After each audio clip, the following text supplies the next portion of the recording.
So there is definitely a connection between food and mood, and we definitely all stress eat at some time or another. And that's what we're gonna be talking about today. What is the connection between your food and your mood? There's a reason we eat food when we feel poorly, because it works. Our body's hardwired to look for these foods. And the crazy thing about the modern American diet is it gives us all the nutrients we want, if we want them, but it also gives us stuff that just makes us feel better. And they're not in the same places. So I make the argument, I think you agree, that if you eat the right foods at the right time, you can deal with stress and feeling down in life and feeling like you're exhausted. You know, if you write in Google, in browser, why am I? Right. It auto-completes so tired. That's how tired we are. That's amazing. It doesn't, you know, why am I, a spiritual being? No, nothing like that. Why am I so tired? So we have foods that can actually address those, can truly fix those problems. So there is a right way to eat your feelings, and that's what we're going to learn with the help of our viewers right now. So lovely Laura's sitting on the sofa now with what looks like the entire container of ice cream. Yes. Yeah, you've all been there. It says 4 servings on a pint, right?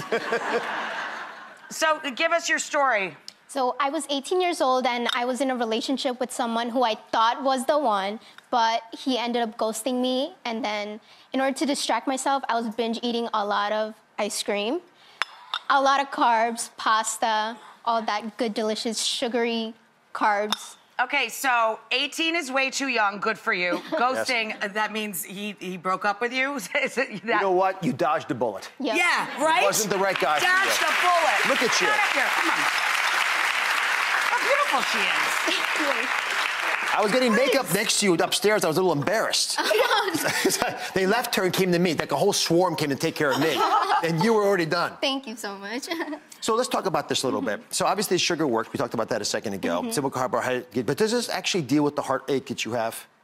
Yes, it actually kind of suppressed the heartache I had, and it really gave me a cold feeling. Perfect. And that's what it's supposed to do, and that's great. The question for me is whether I can beat that. And I have something that's very special for you. I have a mood-elevating chicken. Oh. Yes, so I'm going to move this out of the way so it doesn't clutter your perspective, all right? Because it's hard to compete with ice cream. A mood-elevating chicken.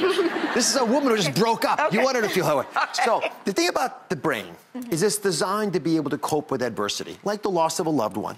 And it can happen in any time, any place. No one can ever predict that. All we can actually control are our own reactions. Yep. If your brain cells aren't flexible enough to do that, you start to be able to have problems coping. That causes not just the heartache you have now, but down the road depression and issues that are hard to pull back from. And yes, there are pills that work, but food is the ultimate medicine, right? You go into a grocery store, absolutely. It's a pharmacy. So the beauty of omega-3 fats is they make your brain cells flexible. So when your brain cells are flexible, they can adapt, they can react more effectively. So you can go find a guy who's a lot better than that bozo, all right? So, simple to make this.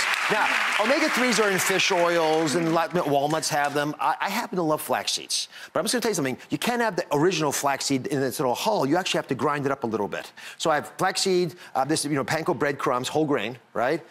You can whatever spices salt, you want. herbs, pepper, garlic, you want. right? And then this is by the way, this is my special little device. This is called the surgeon's grater. Have you seen this before?